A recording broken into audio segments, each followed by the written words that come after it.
എന്താണ് breast cancer? ചിലപ്പോൾ നമ്മുടെ ബ്രസ്റ്റിൽ ഉണ്ടാകുന്ന ചെറിയ ചെറിയ തടിപ്പുകൾ, വളരെ ഹാർഡായിട്ടുള്ള മുഴകൾ, നിപ്പിൾ റിട്രാക്ഷൻ എന്ന് പറയുന്ന ഉൾവലിവ്, കളർ ചേഞ്ചസ്, ബ്ലീഡിങ്, വലിപ്പക്കുറവ് അല്ലെങ്കിൽ ഒരു ബ്രസ്റ്റിനുണ്ടാകുന്ന അമിതമായിട്ടുള്ള ഇടിവുകൾ, ഇതൊക്കെ ചിലപ്പോൾ ഒരു ലക്ഷണങ്ങളായിട്ട് വന്നേക്കാം. സാധാരണ സ്ത്രീകളിൽ ഉണ്ടാകുന്ന ഒരു അവസ്ഥ എന്ന് പറഞ്ഞാൽ അവർ പലപ്പോഴും ഇത് പുറത്തു പറയില്ല. വളരെ വൈകിയാണ് ഇത്തരം അവസ്ഥകൾ പലപ്പോഴും അവർ പുറത്ത് പറയാറുള്ളത് എന്നുള്ളതാണ് സങ്കടം. സ്ത്രീകൾ നിർബന്ധമായിട്ടും അറിഞ്ഞിരിക്കേണ്ടതും ചെയ്തിരിക്കേണ്ടതുമായിട്ടുള്ള കാര്യങ്ങളാണ് ബ്രസ്റ്റിൻ്റെ സെൽഫ് എക്സാമിനേഷൻ എന്നുള്ളത്. ആരൊക്കെ ഇത് ചെയ്യണമെന്ന് ചോദിക്കുമ്പോൾ 40 വയസ്സിന് മുകളിലുള്ള സ്ത്രീകൾ, അതുപോലെ തന്നെ പാരമ്പര്യമായിട്ട് ക്യാൻസറുള്ള ഫാമിലിയിലുള്ള ആളുകളാണെങ്കിലും ഇത് നിർബന്ധമായിട്ട് ചെയ്യണം. എല്ലാ മുഴകളും ക്യാൻസർ ആണോ എന്നുള്ളതും ഒരു ചോദ്യമാണ്. പുരുഷന്മാരിലും ബ്രസ്റ്റ് ക്യാൻസർ വരാം.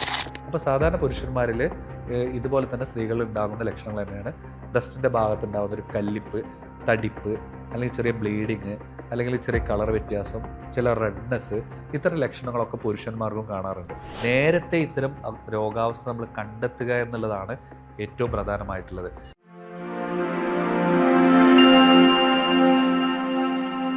ഈ 25 വയസ്സുള്ള ഒരു യുവതി കഴിഞ്ഞ ദിവസം ഒരു ചെസ്റ്റിന് അല്ലെങ്കിൽ ബ്രസ്റ്റിന് ഒരു അസ്വാഭാവികതയുമായിട്ടാണ് ക്ലിനിക്കിലെത്തിയത്. ഭയങ്കര ഒരു കനം പോലെയുള്ളൊരു ഫീലിങ്സാണ് ഡോക്ടറെ. പിന്നെ കൈയുടെ സൈഡിലൊക്കെ ചെറിയ ചെറിയ കട്ടിപ്പ് അല്ലെങ്കിൽ കഴല പോലെ കാണുന്നുണ്ട് എന്ന് പറഞ്ഞിട്ടാണ് അവർ ക്ലിനിക്കിലെത്തിയത്. അങ്ങനെ അവരെ നമ്മൾ മറ്റു ടെസ്റ്റുകൾക്കൊക്കെ വിധേയമാക്കി, സ്കാനിങ് ചെയ്തു, അതുപോലെ മാമോഗ്രാം ചെയ്തു. അപ്പോഴാണ് അറിഞ്ഞത് അവരുടെ ഉള്ളിൽ ഒരു ട്യൂമർ വളരുന്നുണ്ട് എന്നുള്ളത്. ഇപ്പോൾ ബ്രസ്റ്റിൻ്റെ ക്യാൻസർ ഇന്ന് വളരെയധികം കോമൺ ആയിട്ട് കണ്ടുവരുന്ന ഒരു സാഹചര്യം നമ്മുടെ മുന്നിലുണ്ട്. കഴിഞ്ഞ ദിവസം തന്നെ ഒരു സിനി ആർട്ടിസ്റ്റ് അവർ പറയുന്നുണ്ടായിരുന്നു, 15-ാം വയസ്സിൽ കണ്ട ഒരു മുഴ ഒരു നിസ്സാരമാക്കി കളഞ്ഞു, ഇപ്പോഴതൊരു ക്യാൻസർ ആണെന്ന് തിരിച്ചറിഞ്ഞുകൊണ്ട് അതിൻ്റെ ചികിത്സയിലാണെന്ന് പറയുന്ന ഒരു വീഡിയോ നമ്മളെല്ലാവരും കണ്ടു. ഞാൻ ഇന്ന് സംസാരിക്കുന്നത് ബ്രസ്റ്റിലെ മുഴയെക്കുറിച്ചും എപ്പോഴൊക്കെ ക്യാൻസർ ആവാം, എന്തൊക്കെ കാര്യങ്ങൾ നമ്മൾ ശ്രദ്ധിക്കണം, എന്താണ് ബ്രസ്റ്റ് ക്യാൻസർ എന്നുള്ളതിനെക്കുറിച്ചാണ്. ഞാൻ doctor Muhammad Aslam, medicare homoeopathic speciality medical centre Vaniyambalam chief കൺസൾട്ടൻറ്റും മെഡിസിന ഹോമിയോപ്പതി പെരിന്തൽമണ്ണ വിസിറ്റിംഗ് കൺസൾട്ടൻറ്റുമാണ്. എന്താണ് ബ്രസ്റ്റ് ക്യാൻസർ? നമ്മുടെ ബ്രസ്റ്റിലുള്ള ടിഷ്യൂ അനിയന്ത്രിതമായി വളരുന്നത്, ഇപ്പോൾ ക്യാൻസർ എന്ന് പറഞ്ഞാൽ തന്നെ നമ്മുടെ ശരീരത്തിലുണ്ടാകുന്ന ടിഷ്യൂ അനിയന്ത്രിതമായി വളരുന്നൊരവസ്ഥയാണ് നമ്മൾ ക്യാൻസർ എന്ന് പറയുന്നത്. അതുപോലെ തന്നെ ബ്രസ്റ്റിലുണ്ടാകുന്ന ടിഷ്യൂ അനിയന്ത്രിതമായി വളരുകയും അത് മുഴകളായി രൂപാന്തരപ്പെടുകയും ഉള്ള ഒരു അവസ്ഥയാണ് നമ്മൾ ബ്രസ്റ്റ് ക്യാൻസർ എന്ന് നമ്മൾ പറയുന്നത്. ഇത് ഇന്ന് വളരെയധികം സാധാരണ കൂടി വരുന്നൊരു സാഹചര്യം നമ്മുടെ മുന്നിലുണ്ട്. വിവിധ കാരണങ്ങളുണ്ട്. ഇപ്പോൾ ഏറ്റവും പ്രത്യേകിച്ച് നമുക്ക് പറയുകയാണെങ്കിൽ പാരമ്പര്യ ഘടകങ്ങൾ വളരെയധികം കൂടുതലായിട്ടുണ്ട് എന്ന് നമുക്ക് പറയാം. പാരമ്പര്യമായിട്ട് ആർക്കെങ്കിലും നമ്മുടെ ഫാമിലിയിൽ ക്യാൻസർ ഉണ്ടായിട്ടുണ്ടെങ്കിൽ, ബ്രസ്റ്റ് ക്യാൻസർ ഉണ്ടെങ്കിൽ നമ്മുടെ അടുത്ത തലമുറയിലേക്ക് ആളുകൾക്ക് വരാനുള്ളൊരു സാധ്യത, അത്തരം ജീനുകൾ, അവരിൽ ഉണ്ടാകുന്ന ജീനുകളൊക്കെ ഇവരിലേക്ക് ട്രാൻസ്ഫർ ചെയ്യാനൊക്കെ ഉള്ള സാധ്യത വളരെ കൂടുതലാണ്. അപ്പോൾ പാരമ്പര്യമായിട്ടുള്ള ഘടകങ്ങൾ പലപ്പോഴും ഒരു കാരണമായിട്ട് നമുക്ക് കാണാവുന്നതാണ്. ഇപ്പോൾ പാരമ്പര്യ ഘടകങ്ങളുള്ള ആളുകൾ കൃത്യമായിട്ട് നമ്മൾ ഈ പറയുന്ന കാര്യങ്ങൾ ശ്രദ്ധിക്കണം. നമ്മുടെ ട്രീറ്റ്മെൻ്റ് ആണെങ്കിലും, അല്ലെങ്കിൽ നമ്മുടെ ഫോളോ അപ്പ് ആണെങ്കിലും, അല്ലെങ്കിൽ നമ്മുടെ പരിശോധനകളാണെങ്കിലും കൃത്യമായിട്ടുള്ള ഒരു സമയത്ത് നമ്മൾ നിശ്ചയിക്കേണ്ടതാണ്, നിർണ്ണയിക്കേണ്ടതാണ്. അല്ലാത്ത പക്ഷം ചിലപ്പോൾ നമ്മൾ ക്യാൻസർ വന്ന് അതൊരു മോശം അവസ്ഥയിലേക്ക് പോകുമ്പോൾ മാത്രമേ നമുക്കത് തിരിച്ചറിയാൻ കഴിയുള്ളൂ. അപ്പോൾ അതുകൊണ്ട് തന്നെ ഏറ്റവും പ്രധാനമായിട്ട് ബ്രസ്റ്റ് ക്യാൻസറിൽ നമ്മൾ മനസ്സിലാക്കേണ്ട ഒരു കാര്യം എന്നുള്ളത് ഇനീഷ്യലി നമുക്ക് ഇത് കണ്ടെത്തുക എന്നുള്ളതാണ്. അപ്പോൾ ഈ 25 വയസ്സുകാരിക്ക് മറ്റു മുഴകളോ കാര്യങ്ങളോ ഒന്നും ഉണ്ടായിരുന്നില്ല. ഞാൻ നേരത്തെ പറഞ്ഞ അവരുടെ ഒരു അവസ്ഥ എന്ന് പറഞ്ഞാൽ ഒരു അസ്വാഭാവികത, ഒരു അസ്വസ്ഥതയും അല്ലെങ്കിൽ ഒരു ക്ഷീണം പോലെയുള്ള ഒരു ബുദ്ധിമുട്ടുമൊക്കെ ആയിരുന്നു അവർ പ്രസൻറ്റ് ചെയ്തിരുന്ന ഇനീഷ്യൽ സിംറ്റംസ്. അപ്പോൾ അത് തന്നെ അത്തരം ചെറിയ കാര്യങ്ങൾ പോലും നമ്മൾ കൃത്യമായിട്ട് ശ്രദ്ധിക്കണം എന്നുള്ളതാണ് അതിനുള്ളൊരു സൂചന. അപ്പോൾ അതുകൊണ്ട് തന്നെ ആ സ്ത്രീ ആദ്യം തന്നെ അത് കണ്ടെത്താനും അത് ഡോക്ടറെ സമീപിക്കാനും അല്ലെങ്കിൽ അതിനുള്ളൊരു ചികിത്സ സ്വീകരിക്കാനും അവർ തയ്യാറായത് മൂലം തന്നെ വളരെ പെട്ടെന്ന് തന്നെ അവർക്ക് അതിൽ നിന്ന് റിക്കവർ ആവാനും അതൊരു ക്യൂർ ആവാനും ആ ഒരു ക്യാൻസർ മാറാനും അവർക്ക് സാധിച്ചു എന്നുള്ളതാണ്. ഇനി നമ്മൾ മറ്റൊരു ഘടകം എന്ന് പറഞ്ഞാൽ നമ്മുടെ അമിതവണ്ണം. അമിതമായിട്ട് വണ്ണമുള്ള ആളുകൾ, അല്ലെങ്കിൽ ഭക്ഷണത്തിൽ നിയന്ത്രണമില്ലാത്ത അമിതപൂരിത കൊഴുപ്പുകളും എല്ലാം കഴിക്കുന്ന നമ്മുടെ ആളുകളിൽ ഇത്തരം കാര്യങ്ങൾ വരാനുള്ള സാഹചര്യം മുന്നിലുണ്ട് എന്നുള്ളത് നമ്മൾ ഓർക്കുക. പിന്നീട് ബ്രസ്റ്റ് ഫീഡ് ചെയ്യാത്ത അമ്മമാർ അല്ലെങ്കിൽ മുലയൂട്ടാത്ത അമ്മമാർക്കും ഇത് വരാനുള്ള സാധ്യത വളരെ കൂടുതലാണ്. അതുപോലെ തന്നെ ഓറൽ കോൺട്രാസെപ്റ്റീവ് പിൽസ് അഥവാ ഗർഭനിരോധന ഗുളികകളുടെ അമിതമായിട്ട് ഉപയോഗമൊക്കെ നമ്മുടെ ശരീരത്തിലുള്ള ഹോർമോൺ ചേഞ്ചസ് വരാനും ഇത്തരം ക്യാൻസറുകൾ വരാനുള്ള സാഹചര്യം പലപ്പോഴും ഉണ്ട്. പിന്നീട് മദ്യപാനം, അതുപോലെ പുകവലി ഉള്ള ശീലങ്ങളുള്ള ആളുകൾക്കും ഇത്തരം ബ്രസ്റ്റ് ക്യാൻസർ വരാൻ സാധ്യതയുണ്ട്. ഇപ്പോൾ പ്രത്യേകിച്ച് സ്ത്രീകളിലൊക്കെ ആണെങ്കിൽ പുകവലി ഡയറക്റ്റായിട്ട് ചിലപ്പോൾ അവർ പുകവലിക്കുന്നുണ്ടാവില്ല, പക്ഷേ പാസീവ് സ്മോക്കിംഗ് അവരുടെ ഹസ്ബൻഡോ വീട്ടിലുള്ള ആളുകളൊക്കെ പുകവലിക്കാനുള്ള സാഹചര്യം ഉണ്ടാവും. അപ്പം അത്തരം ആളുകൾക്കും ഒരു ക്യാൻസർ വരാനുള്ള സാഹചര്യം ഉണ്ട് എന്നുള്ളത് നോക്കുക. ഇനി നമ്മൾ ഇതിൻ്റെ ഏറ്റവും പ്രധാനമായിട്ട് നമ്മൾ ശ്രദ്ധിക്കേണ്ടത് ഇതിൻ്റെ ലക്ഷണങ്ങൾ തന്നെയാണ്. എപ്പോഴും എങ്ങനെയൊക്കെ തിരിച്ചറിയുക എന്നുള്ളത്. എല്ലാ മുഴകളും ക്യാൻസർ ആണോ എന്നുള്ളതും ഒരു ചോദ്യമാണ്. അപ്പോൾ അതുകൊണ്ട് നമുക്ക് ഇതിൻ്റെ ലക്ഷണങ്ങളെ ആദ്യം നോക്കാം. ഏറ്റവും പ്രധാനമായിട്ട് ബ്രസ്റ്റിലുണ്ടാകുന്ന ചേഞ്ചുകൾ തന്നെയാണ് ഏറ്റവും പ്രധാനമായിട്ട് ശ്രദ്ധിക്കേണ്ടത്. ചിലപ്പോൾ നമ്മുടെ ബ്രസ്റ്റിലുണ്ടാകുന്ന ചെറിയ ചെറിയ തടിപ്പുകൾ, മുഴകൾ, അല്ലെങ്കിൽ വളരെ ഹാർഡായിട്ടില്ല, അപ്പോൾ നമ്മൾ തൊട്ട് നോക്കിയാൽ അധികം മൂവ് ചെയ്യാത്ത, സോഫ്റ്റ് അല്ലാത്ത, വളരെ ഹാർഡായിട്ടുള്ള മുഴകൾ. അത് ചിലപ്പോൾ വേദന ഉണ്ടാവണം എന്ന് നിർബന്ധമില്ല. പല മുഴകളിലും വേദന ഉണ്ടാവാറില്ല തുടക്കത്തിൽ, പിന്നീടായിരിക്കും ചിലപ്പോൾ വേദനകളും കാര്യങ്ങളൊക്കെ ഡെവലപ്പ് ചെയ്യുന്നത്. അപ്പോൾ അതുകൊണ്ട് ഹാർഡായിട്ടുള്ള മുഴകൾ, അതുപോലെ തന്നെ ബ്രസ്റ്റിലുണ്ടാകുന്ന ചേഞ്ചസ്, അതിലേറ്റവും പ്രധാനമാണ് നമ്മുടെ നിപ്പിളിൽ ഉണ്ടാകുന്ന ഉൾവലിവ്, നിപ്പിൾ റിട്രാക്ഷൻ എന്ന് പറയുന്ന ഉൾവലിവ്, അല്ലെങ്കിൽ നിപ്പിളിൽ ഉണ്ടാകുന്ന കളർ ചേഞ്ചസ്, അല്ലെങ്കിൽ നിപ്പിളിൽ നിന്ന് ഉണ്ടാകുന്ന ബ്ലീഡിങ്. ചിലപ്പോൾ നെക്കി നോക്കുമ്പോഴൊക്കെ ചില ബ്ലീഡിങ്ങോ പസ് പോലത്തെ, പഴുപ്പ് പോലത്തെയൊക്കെ ദ്രാവകങ്ങളൊക്കെ പുറത്തേക്ക് വരുന്നുണ്ടെങ്കിൽ നമ്മളത് നിർബന്ധമായിട്ട് ശ്രദ്ധിക്കണം.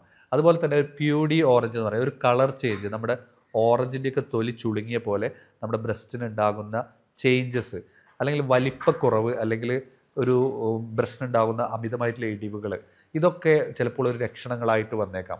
അതുപോലെ തന്നെ നമ്മുടെ കക്ഷത്തിലുണ്ടാകുന്ന കഴലകൾ, കക്ഷത്തിൽ ചിലപ്പോൾ മൾട്ടിപ്പിളായിട്ട് കഴലുകൾ, കുറേ കഴലുകൾ വരാം, അല്ലെങ്കിൽ ഒന്നോ രണ്ടോ കഴലുകൾ വരാം. ചിലപ്പോൾ പെയിൻഫുൾ ആവാം, ചിലപ്പോൾ പെയിൻലെസ് ആയിരിക്കും, പെയിൻ ഉണ്ടാവാം, ഇല്ലാതിരിക്കാം. ഇത്തരം കാര്യങ്ങളൊക്കെ ഇനീഷ്യലി നമ്മൾ നിർബന്ധമായിട്ട് ശ്രദ്ധിക്കുക എന്നുള്ളതാണ് ഏറ്റവും പ്രധാനമായിട്ടുള്ളത്. ചില ആളുകൾ നിപ്പിളിൽ നിന്ന് ബ്ലീഡിങ് കാണാറുണ്ട്, ചില ആളുകൾ നിപ്പിളിൽ നിന്ന് ഡിസ്ചാർജസ് മാത്രമേ കാണാറുള്ളൂ, ചില ആളുകൾക്ക് നിപ്പിൾ ഉൾവലിവായാണ് കാണാറുള്ളത്. ഇപ്പം ഡിഫറെൻറ്റ് സിംറ്റംസ് പല ആളുകളിലും ആ രോഗത്തിൻ്റെ തീവ്രത അനുസരിച്ചും മുഴയുടെ ഇതൊക്കെ അനുസരിച്ചിട്ട്, അതിൻ്റെ ഡെപ്ത് അനുസരിച്ചിട്ടൊക്കെ സിംറ്റംസിൽ മാറ്റം വരാം. അപ്പോൾ നമ്മളൊരു സിംറ്റം കാണുകയാണെങ്കിൽ സാധാരണ സ്ത്രീകളിൽ ഉണ്ടാകുന്നൊരവസ്ഥ എന്ന് പറഞ്ഞാൽ അവർ പലപ്പോഴും ഇത് പുറത്ത് പറയില്ല. വളരെ വൈകിയാണ് ഇത്തരം അവസ്ഥകൾ പലപ്പോഴും അവർ പുറത്ത് പറയാറുള്ളത് എന്നുള്ളതാണ് സങ്കടം.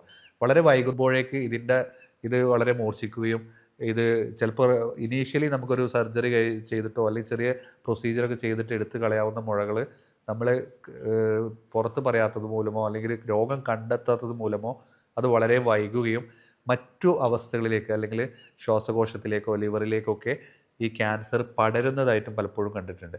അപ്പം അതുകൊണ്ട് തന്നെ ഇനീഷ്യലി ഡിറ്റക്റ്റ് ചെയ്യുക, അല്ലെങ്കിൽ നേരത്തെ ഇത്തരം രോഗാവസ്ഥ നമ്മൾ കണ്ടെത്തുക എന്നുള്ളതാണ് ഏറ്റവും പ്രധാനമായിട്ടുള്ളത്. ഇനി നമ്മൾ ഇതിൻ്റെ ലക്ഷണങ്ങൾ പറയുമ്പോൾ ഇതിലേറ്റവും പ്രധാനമായിട്ടുള്ള ഒന്നാണ് ബ്രസ്റ്റിൻ്റെ സെൽഫ് എക്സാമിനേഷൻ എന്നുള്ളത്. സ്ത്രീകൾ നിർബന്ധമായിട്ടും അറിഞ്ഞിരിക്കേണ്ടതും ചെയ്തിരിക്കേണ്ടതുമായിട്ടുള്ള കാര്യങ്ങളാണ്. ഇപ്പോൾ അവർ തന്നെ ഒരു കണ്ണാടിക്ക് മുന്നിൽ അവരുടെ ബ്രസ്റ്റ് എക്സാമിൻ ചെയ്യുക എന്നുള്ളതാണ്. ആദ്യം അതിൻ്റെ ഷേപ്പുകൾ, രണ്ട് ബ്രസ്റ്റുകളും തമ്മിൽ കമ്പയർ ചെയ്ത് നോക്കാവുന്നതാണ്. എന്തെങ്കിലും ഷേപ്പിൽ വ്യത്യാസമുണ്ടോ, കളറിൽ വ്യത്യാസമുണ്ടോ, അല്ലെങ്കിൽ എന്തെങ്കിലും റിട്രാക്ഷൻ ഉണ്ടോ, നിപ്പിൾ റിട്രാക്ഷൻ ഉണ്ടോ, അല്ലെങ്കിൽ എന്തെങ്കിലും മുഴകളുണ്ടോ എന്നുള്ളതൊക്കെ ഒരു നമ്മുടെ വിരലിൻ്റെ മൃദുവായ ഭാഗം വെച്ച് ജസ്റ്റ് അവർക്ക് പാൽപ്പേറ്റ് ചെയ്ത് അല്ലെങ്കിൽ അമർത്തി പരിശോധിച്ച് നോക്കാവുന്നതാണ്. അങ്ങനെ ആകുമ്പോൾ തന്നെ ചെറിയ ചെറിയ മുഴകളൊക്കെ ഉണ്ടെങ്കിൽ അവർക്ക് തന്നെ അത് ഐഡൻറ്റിഫൈ ചെയ്യാൻ പറ്റുന്നതാണ്. വളരെ ഡീപ്പായിട്ട് നമുക്കത് എക്സാമിൻ ചെയ്ത് നോക്കാം. അതുപോലെ കഴലകൾ ഉണ്ടോ എന്ന് നോക്കാം. അപ്പോൾ നമ്മൾ ഇതിൽ സെൽഫ് എക്സാമിനേഷൻ ചെയ്യുമ്പം ഏറ്റവും പ്രധാനമായിട്ട് ശ്രദ്ധിക്കേണ്ടത് മെൻസസ് കഴിഞ്ഞതിന് ശേഷം ഒരു 5-6 ദിവസം കഴിഞ്ഞതിന് ശേഷമാണ് ഈ സെൽഫ് എക്സാമിനേഷൻ ഏറ്റവും ഇമ്പോർട്ടൻ്റ് ആയിട്ട് ഏറ്റവും ചെയ്യാൻ പറ്റുന്നൊരു സമയം. അല്ലാത്ത പക്ഷം നമ്മൾ ഈ ബ്രസ്റ്റ് എക്സാം പീരിയഡ്സിൻ്റെ സമയത്തോ പീരിയഡ്സിന് തൊട്ട് മുന്നെയൊക്കെ ആയി ചെയ്യുമ്പോൾ ചിലപ്പോൾ ഒരു സാധാരണ ഒരു ഹാർഡ്നെസ്സോ അല്ലെങ്കിൽ കുറച്ചൊരു ഹോർമോണൽ ചേഞ്ചസ് ഒക്കെ ഉണ്ടാകുന്ന ഒരു സമയത്ത് ചിലപ്പോൾ ചെറിയ കട്ടിപ്പൊക്കെ ഫീൽ ചെയ്യാം. അത് മുഴയാണെന്ന് തെറ്റിദ്ധരിച്ചിട്ട് ടെൻഷൻ അടിക്കേണ്ട കാര്യമില്ല എന്നുള്ളതാണ് നമ്മളിതിൽ മനസ്സിലാക്കേണ്ടത്. അപ്പോൾ അതുകൊണ്ട് തന്നെ നമ്മൾ വളരെ മൃദുവായ രീതിയിൽ നമ്മൾ സെൽഫ് എക്സാമിൻ ചെയ്യാം. പിന്നെ കൈ രണ്ടും പൊക്കിയിട്ട് നമുക്ക് മാറിടങ്ങളും അതുപോലെ തന്നെ ആക്സില, നമ്മുടെ കഴലകളൊക്കെ എന്തെങ്കിലും ഉണ്ടോ എന്നുള്ളത് നമ്മുടെ കൈക്കുഴയിലൊക്കെ നമുക്ക് പരിശോധിച്ച് നോക്കാവുന്നതാണ്. അപ്പോൾ ഇത്തരം ലക്ഷണങ്ങളോടൊപ്പം തന്നെ ഇത്തരം പരിശോധനകൾ നമ്മൾ കൃത്യമായിട്ട് ശ്രദ്ധിക്കുക. പ്രത്യേകിച്ച് ആരൊക്കെ ഇത് ചെയ്യണമെന്ന് ചോദിക്കുമ്പോൾ 40 വയസ്സിന് മുകളിലുള്ള സ്ത്രീകൾ നിർബന്ധമായിട്ട് സെൽഫ് എക്സാമിനേഷൻ ചെയ്യാൻ ശ്രദ്ധിക്കുന്നത് എപ്പോഴും നല്ലതാണ്. അതുപോലെ തന്നെ പാരമ്പര്യമായിട്ട് ക്യാൻസറുള്ള ഫാമിലിയിലുള്ള ആളുകളാണെങ്കിലും ഇത് നിർബന്ധമായിട്ട് ചെയ്യണം. ഇത്തരം നേരത്തെ കണ്ടെത്തിയ ഒരു ട്യൂമറോ എന്തെങ്കിലും ഡെവലപ്പ് ചെയ്യുമ്പോൾ തന്നെ അതിനനുസരിച്ചുള്ള ചികിത്സ ചെയ്തിരിക്കുകയാണെങ്കിൽ 100% തന്നെ നമുക്കത് ക്യൂർ ചെയ്ത് റിട്ടേൺ ചെയ്ത് നോർമലാക്കാൻ പറ്റുന്നൊരവസ്ഥയുണ്ട്. പല ആളുകളും ഇത് തിരിച്ചറിയാതെ മുന്നോട്ട് പോകും. പിന്നെ കുറേ വൈകിയാണിത് കണ്ടെത്തുക.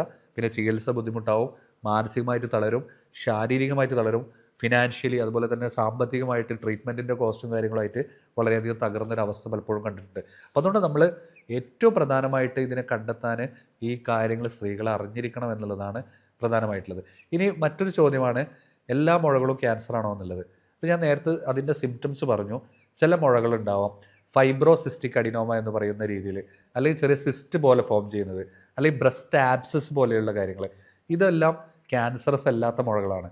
അപ്പോൾ അത് നമ്മൾ സാധാരണ ഒരു അൾട്രാസൗണ്ട് സ്റ്റഡി ചെയ്ത് കഴിഞ്ഞാൽ തന്നെ നമുക്കത് മനസ്സിലാവും. അല്ലെങ്കിൽ ഒരു FNAC സ്റ്റഡി, നമ്മളത് കുത്തിയെടുത്ത് പരിശോധിക്കുന്ന രീതിയിലുള്ള ടെസ്റ്റുകൾ നമുക്ക് ചെയ്യാവുന്നതാണ്. ഇത്തരം മറ്റേ ഫൈബ്രോ അഡിനോമ പോലത്തെ കണ്ടീഷനിൽ നമുക്കത് മോണിറ്റർ ചെയ്യാന്നുള്ളതാണ്. ഇടയ്ക്ക് അങ്ങനെ കണ്ടിട്ടുണ്ടെങ്കിൽ നമ്മൾ വർഷത്തിലൊക്കെ അതിൻ്റെ സ്കാനിങ്ങും ബാക്കി കാര്യങ്ങളും ഇതിനെന്തെങ്കിലും മാറ്റങ്ങൾ വരുന്നുണ്ടോ, മുഴകൾക്ക് എന്തെങ്കിലും ചേഞ്ചസ് വരുന്നുണ്ടോ എന്നുള്ളത് നമ്മൾ കൃത്യമായിട്ട് ശ്രദ്ധിക്കുക എന്നുള്ളതാണ്. അപ്പോൾ അതുപോലെ തന്നെ പുരുഷന്മാരിൽ ഇത്തരം കാര്യങ്ങൾ വരുമോ എന്നുള്ളതും പലപ്പോഴും ചോദിക്കാറുണ്ട്. പുരുഷന്മാരിലും ബ്രസ്റ്റ് ക്യാൻസർ വരാം. അപ്പോൾ സാധാരണ പുരുഷന്മാരിൽ ഇതുപോലെ തന്നെ സ്ത്രീകളിൽ ഉണ്ടാകുന്ന ലക്ഷണങ്ങൾ തന്നെയാണ് ബ്രസ്റ്റിൻ്റെ ഭാഗത്തുണ്ടാകുന്ന ഒരു കല്ലിപ്പ്, തടിപ്പ്, അല്ലെങ്കിൽ ചെറിയ ബ്ലീഡിങ്, അല്ലെങ്കിൽ ചെറിയ കളർ വ്യത്യാസം, ചില റെഡ്നെസ്, ഇത്തരം ലക്ഷണങ്ങളൊക്കെ പുരുഷന്മാർക്കും കാണാറുണ്ട്. അപ്പോൾ അത്തരം ലക്ഷണങ്ങൾ ഉണ്ടെങ്കിൽ നിർബന്ധമായിട്ടും ഒരു ഡോക്ടറെ കൺസൾട്ട് ചെയ്തിട്ട് ഇത് എന്താണ്, ബ്രസ്റ്റ് ക്യാൻസറിന് എന്തെങ്കിലും ലക്ഷണങ്ങളാണോ, ഇനി എന്തെങ്കിലും ഹോർമോൺ ചേഞ്ചസുമായി ബന്ധപ്പെട്ട കാര്യങ്ങളാണോ, അതോ മറ്റു വല്ല മുഴകളും ആണോ എന്നുള്ളതൊക്കെ നമ്മൾ കൃത്യമായിട്ട് ശ്രദ്ധിക്കുക എന്നുള്ളതാണ്. ഇനി ഇതിൻ്റെ ഒരു ടെസ്റ്റിലേക്ക് വരുമ്പോൾ എന്തൊക്കെ പരിശോധനകളാണ് നമ്മൾ ഇതിനെ നടത്തേണ്ടതെന്ന് വരുമ്പോൾ ഏറ്റവും പ്രധാനമായിട്ടുള്ളത് സെൽഫ് എക്സാമിനേഷനും ക്ലിനിക്കൽ എക്സാമിനേഷനും പുറമെ നമ്മളൊരു അൾട്രാസൗണ്ടാണ്. അപ്പോൾ യങ് ലേഡീസൊക്കെ ആണെങ്കിൽ, കുറച്ച് ഫേം ബ്രസ്റ്റുള്ള ആളുകളിലൊക്കെ ആണെങ്കിൽ നമുക്ക് അൾട്രാസൗണ്ടാണ് കൂടുതൽ ഇനീഷ്യലി നമുക്ക് സജസ്റ്റ് ചെയ്യാവുന്നത്. ഈ അൾട്രാസൗണ്ട് കഴിഞ്ഞതിന് ശേഷം എന്തെങ്കിലും സസ്പെക്റ്റ് ചെയ്യുന്നുണ്ടെങ്കിൽ നമുക്ക് പിന്നീട് ഒരു മാമോഗ്രാം ചെയ്യാം. ഒരു ചെറിയ എക്സ്റേ ടെസ്റ്റാണ്. വളരെ കുറഞ്ഞ സമയം കൊണ്ട് തന്നെ നമുക്ക് റിസൾട്ട് കിട്ടുന്ന വളരെ സിമ്പിളായിട്ടുള്ള ടെസ്റ്റാണ്. പക്ഷേ ചെറിയൊരു പെയിൻഫുള്ളായിട്ട് പല പേഷ്യൻസും പറയാറുണ്ട്. പക്ഷേ ആ ഒരു വേദന ഉണ്ടെങ്കിലും നമ്മളത് ചെയ്യുന്നതിൽ മടിക്കേണ്ട കാര്യമില്ല. പല ആളുകൾക്കുള്ള കൺഫ്യൂഷനാണ്, മാമോഗ്രാം ചെയ്തതുകൊണ്ട് ക്യാൻസർ വരുമോ എന്നുള്ളത്. അത്തരം വളരെ കുറഞ്ഞ റേഡിയേഷനിലുള്ള ഒരു സാധാരണ ഒരു എക്സ്റേ ചെയ്യുന്ന രീതിയിൽ തന്നെയാണ് മാമോഗ്രാമും വരുന്നത്. അപ്പോൾ അതുകൊണ്ട് അമിതമായിട്ട് അതിന് ഭയപ്പെടേണ്ടതില്ല. നമ്മൾ അത്തരം കാര്യങ്ങൾ, രോഗം കണ്ടെത്തണമെങ്കിൽ ഇത്തരം കാര്യങ്ങൾ നമ്മൾ നിർബന്ധമായിട്ടും ചെയ്യേണ്ടതുണ്ട്. പിന്നീട് നമുക്ക് ചെയ്യാവുന്നതാണ് MRI പോലത്തെ ടെസ്റ്റുകൾ. ബ്രസ്റ്റിനുള്ള MRI പോലത്തെ ടെസ്റ്റുകൾ നമുക്ക് ഇതിൻ്റെ ചെയ്യാവുന്നതാണ്. ഈ മാമോഗ്രാമിന് ശേഷം പിന്നെ വേണമെങ്കിൽ മുഴകൾക്ക് മാത്രമാണെങ്കിൽ നമ്മൾ ആ മുഴകൾ ആ ഭാഗത്ത് കുത്തിയെടുത്ത് സെല്ല് വെച്ചിട്ട് അതിൽ നോക്കിയിട്ട് ബയോപ്സി ചെയ്തുകൊണ്ട് അതിന് എത്രത്തോളം ഈ സെല്ല് വളർച്ചയുള്ള ടൈപ്പാണോ ക്യാൻസറസ് ആണോ എന്നുള്ളതൊക്കെ നമുക്ക് മനസ്സിലാക്കാൻ പറ്റും. അപ്പോൾ അതിൽ വിവിധ കാറ്റഗറി ഉണ്ട്. ബൈറാഡ്സ് കാറ്റഗറി അൾട്രാസൗണ്ട് ചെയ്യുമ്പോൾ ബൈറാഡ്സ് കാറ്റഗറി 1, 2, 3 ഒക്കെ സാധാരണ അത്ര പ്രശ്നമില്ലാത്ത മുഴകളാണ് ഉണ്ടാവാറുള്ളത്. ബൈറാസ് 4A കാറ്റഗറി ഒക്കെ മുതൽ അതൊരു സംശയാസ്പദമായിട്ടുള്ള മുഴകളാണ്. ബൈറാസ് 5ഉം 6 ഒക്കെ ആണെങ്കിൽ ഒരു മാലിഗ്നൻ്റ് ട്യൂമർ ആവാനുള്ള സാധ്യത വളരെ കൂടുതലാണ്. അപ്പോൾ ഇനീഷ്യലി ബ്രസ്റ്റ് അൾട്രാസൗണ്ട് ചെയ്യുമ്പോൾ തന്നെ ഇത്തരം കാറ്റഗറൈസ് ചെയ്തിട്ട് ആ റിപ്പോർട്ടിൽ നമ്മൾ കാണുന്നുണ്ടെങ്കിൽ നിർബന്ധമായിട്ടും അതിൻ്റെ എത്രയും പെട്ടെന്നുള്ള ചികിത്സ സ്വീകരിക്കുക, അതിൻ്റെ ഒരു അഡ്വൈസ് തേടുക എന്നുള്ളതാണ്. നമ്മൾ വെച്ചുകൊണ്ടിരിക്കുന്നത് കുറച്ച് കഴിയട്ടെ, അല്ലെങ്കിൽ കുറച്ച് മാസം കഴിഞ്ഞിട്ട് പോയാൽ മതി, അല്ലെങ്കിൽ കുറച്ച് കഴിഞ്ഞിട്ട് ഡോക്ടറെ കാണിക്കാമെന്നൊക്കെ വിചാരിച്ച് വെക്കുന്തോറും ഓരോ ദിവസങ്ങളും ഈ വളർച്ച കൂടും. അതുപോലെ അത് കൂടുതൽ ബുദ്ധിമുട്ടാവും എന്നുള്ളതാണ്. പിന്നീട് നമ്മൾ ശ്രദ്ധിക്കേണ്ടത് ഈ ടെസ്റ്റുകൾ ഒരു ഡോക്ടറുടെ നിർദ്ദേശപ്രകാരം ചെയ്യുക. പിന്നീട് ഇതിൻ്റെ ട്യൂമർ മാർക്കേഴ്സ് ആയിട്ടുള്ള 15.3 പോലത്തെ ടെസ്റ്റുകൾ, ട്യൂമർ മാർക്കേഴ്സൊക്കെ നമുക്കൊരു ഡോക്ടറുടെ നിർദ്ദേശപ്രകാരം നമുക്ക് ചെയ്യാവുന്നതാണ്. അപ്പോൾ എന്ത് ടെസ്റ്റുകൾ ചെയ്യുമ്പോഴും ഒരു ഡോക്ടറുടെ കൺസെൻറ്റോടുകൂടി കൃത്യമായിട്ട് അതിനൊരു പ്രോട്ടോകോൾ നിശ്ചയിച്ചുകൊണ്ട് നമ്മൾ മുന്നോട്ട് പോവുക എന്നുള്ളതാണ്. ഇതിൽ നമ്മൾ ശ്രദ്ധിക്കേണ്ട ഏറ്റവും പ്രധാനമായിട്ടുള്ള കാര്യം, ഒരു ക്യാൻസർ ആണെങ്കിൽ പോലും നമ്മൾ അമിതമായിട്ട് ഭയപ്പെടുകയോ മാനസികമായിട്ട് സമ്മർദ്ദത്തിന് അടിമപ്പെടുകയോ ചെയ്യരുത്. ഇനി നമ്മുടെ ഫാമിലിയിൽ ആർക്കെങ്കിലും ഉണ്ടെങ്കിൽ അവരെ നമ്മൾ പറഞ്ഞ് പേടിപ്പിക്കുകയോ അല്ലെങ്കിൽ പ്രയാസപ്പെടുത്തുകയോ ചെയ്യരുത്. പലപ്പോഴും സാധാരണ ഒരു ക്യാൻസർ രോഗിയുടെ അടുത്തിരുന്നിട്ട് മറ്റു ക്യാൻസർ രോഗികൾ ഇതുമായിട്ട് ഈ ചികിത്സയുമായി ബന്ധപ്പെട്ട് അനുഭവിച്ച പ്രയാസങ്ങളും അല്ലെങ്കിൽ അവർ മരണപ്പെട്ട കഥകളും പറയുന്ന ആളുകൾ നമ്മുടെ കൂട്ടത്തിലുണ്ട്. അപ്പോൾ അത്തരം ആളുകൾ നിർബന്ധമായിട്ട് ശ്രദ്ധിക്കുക. ഒരിക്കലും നമ്മൾ ഒരു രോഗിയുടെ മുന്നിൽ അത്തരം നെഗറ്റീവ് അനുഭവങ്ങളുള്ള കാര്യങ്ങൾ നമ്മൾ പറയാതിരിക്കുക, അല്ലെങ്കിൽ മിണ്ടാതിരിക്കുക. നമ്മൾ അവരുടെ മുന്നിൽ പോയിട്ട് അവർക്ക് ആശ്വാസം കിട്ടുന്ന കാര്യങ്ങൾ, അവർക്കൊരു പ്രതീക്ഷ നൽകുന്ന കാര്യങ്ങൾ, അവർക്ക് ശ്രദ്ധിക്കേണ്ട കാര്യങ്ങൾ, അവർക്ക് കെയർ കൊടുക്കേണ്ട കാര്യങ്ങൾ, അവർ നമ്മൾ എങ്ങനെയൊക്കെ നല്ല രീതിയിൽ ട്രീറ്റ് ചെയ്യാമെന്നുള്ള രീതിയിലാണ് നമുക്ക് അവർക്ക് അഡ്വൈസും കാര്യങ്ങളും നമ്മൾ കൊടുക്കേണ്ടത്. അല്ലാത്ത പക്ഷം നമ്മൾ അവരെ നെഗറ്റീവായിട്ട് അവരെ പറഞ്ഞിട്ട് അവരെ വിഷമിപ്പിച്ചിട്ട് നമ്മൾ അവിടുന്ന് പോരുമ്പോൾ അവർക്കുണ്ടാകുന്ന കടുത്ത മാനസിക സമ്മർദ്ദം തന്നെ പലപ്പോഴും രോഗിയുടെ രോഗാവസ്ഥ വളരെ മൂർച്ഛിക്കാനും അത് വളരെ പെട്ടെന്ന് തന്നെ മറ്റൊരവസ്ഥയിലേക്ക് മാറാനും ചിലപ്പോൾ രോഗി മരണപ്പെടാൻ വരെ കാരണമായേക്കാം. അപ്പം അതുകൊണ്ട് ഏറ്റവും നല്ലത് അവർക്ക് നല്ല രീതിയിൽ അവരുടെ രോഗത്തെക്കുറിച്ചുള്ള അടിസ്ഥാനമായിട്ടുള്ള ശരിയായ വിവരങ്ങൾ അവർക്ക് പറഞ്ഞു കൊടുക്കുക. അവർ ശ്രദ്ധിക്കേണ്ട ഭക്ഷണങ്ങൾ നന്നായിട്ട് പറഞ്ഞു കൊടുക്കുക. അവിടെ കഴിക്കേണ്ട സമീകൃത ആഹാരങ്ങളും പോഷകാഹാരങ്ങളും എന്തൊക്കെയാണ് അവർക്ക് ശ്രദ്ധിക്കേണ്ടത് എന്നുള്ള കൃത്യമായിട്ടുള്ളൊരു നിർദ്ദേശങ്ങൾ നമ്മൾ നൽകുക എന്നുള്ളതൊക്കെയാണ് അവരെ സന്ദർശിക്കാൻ പോകുന്ന സന്ദർശകരായിട്ടുള്ള ആളുകൾ ശ്രദ്ധിക്കേണ്ടത്. ഇത്തരം കാര്യങ്ങളാണ് നമ്മൾ ബ്രസ്റ്റ് ക്യാൻസറിൽ നിർബന്ധമായിട്ടും അറിഞ്ഞിരിക്കേണ്ടത്. ഏറ്റവും അതിവേഗം നമ്മളത് ശ്രദ്ധിക്കുക, ഐഡൻറ്റിഫൈ ചെയ്യുക, തിരിച്ചറിയുക. ആ തിരിച്ചറിഞ്ഞതിലെ വേഗം ചികിത്സയിലേക്ക് സ്വീകരിക്കുക. അതുപോലെ തന്നെ ഇത് ക്യാൻസറസ് ആണോ ക്യാൻസറസ് അല്ലേ എന്ന് തിരിച്ചറിയുക. ഇതിനുണ്ടാക്കുന്ന ഘടകങ്ങൾ എന്തൊക്കെയാണെന്നുള്ളതുണ്ടെങ്കിൽ അതിൽ നിന്ന് മാറി നിൽക്കാൻ ശ്രദ്ധിക്കുക. പിന്നീട് നമ്മൾ സിസ്റ്റമിക് ആയിട്ട് മറ്റു പല ലക്ഷണങ്ങളും ഇതിന് വരാം. നമ്മൾ നേരത്തെ പറഞ്ഞതിനൊപ്പം തന്നെ അമിതമായിട്ടുള്ള വെയിറ്റ് ലോസ് വരാം, ശരീരത്തിന് ശക്തമായിട്ടുള്ള ക്ഷീണം വരാം, അല്ലെങ്കിൽ മാസമുറയിലും കാര്യങ്ങളൊക്കെ ഉണ്ടാവുന്ന ചില ക്ലിയർ അല്ലാത്ത അല്ലെങ്കിൽ ശരിയായ രീതിയിലല്ലാത്തൊരവസ്ഥ വരാം. ഇതെല്ലാം ഇതിനോടനുബന്ധിച്ച് ചിലപ്പോൾ വരാം. ഇതെല്ലാം നിർബന്ധമൊന്നുമില്ല. അപ്പോൾ നേരത്തെ പറഞ്ഞ ആ രോഗിയിൽ, ഞാൻ ഇനീഷ്യലി സൂചിപ്പിച്ച ആ രോഗിയിൽ യാതൊരു ലക്ഷണങ്ങളും ഉണ്ടായിരുന്നില്ല. വളരെ കുറഞ്ഞ മൈൽഡ്, അവർക്കൊരു തോന്നലിൻ്റെ ഭാഗമായിട്ടാണ് അവർ ഡോക്ടറെ അടുത്ത് എത്തുന്നതും അവസാനം അത് ക്യാൻസർ ഡിറ്റക്ട് ചെയ്യാൻ സാധിച്ചത്.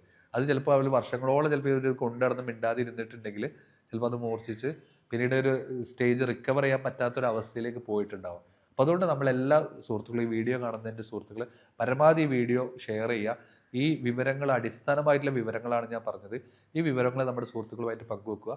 അതിൻ്റെ ഇത്തരം പ്രശ്നങ്ങൾ അനുഭവിക്കുന്ന ആളുകളുണ്ടെങ്കിൽ എത്രയും പെട്ടെന്ന് അവരൊരു ചികിത്സയിലേക്ക് എത്തട്ടെ, അത് കണ്ടെത്തട്ടെ എന്നുള്ളതാണ് ഇതിൽ പറയാനുള്ളത്. ഈ ബ്രസ്റ്റ് ക്യാൻസറുമായി ബന്ധപ്പെട്ട നിങ്ങളുടെ സംശയങ്ങൾക്ക് ഈ വീഡിയോയുടെ കമൻറ്റിൽ കമൻറ്റ് ചെയ്യാവുന്നതാണ്, അല്ലെങ്കിൽ താഴെ കാണുന്ന നമ്പറിൽ നിങ്ങൾ വാട്സപ്പ് ചെയ്യാവുന്നതാണ്. ഈ വിവരങ്ങൾ ഞാൻ നിങ്ങളുമായി പങ്കുവച്ചത് ഡോക്ടർ മുഹമ്മദ് അസ്ലം. നന്ദി, നമസ്കാരം.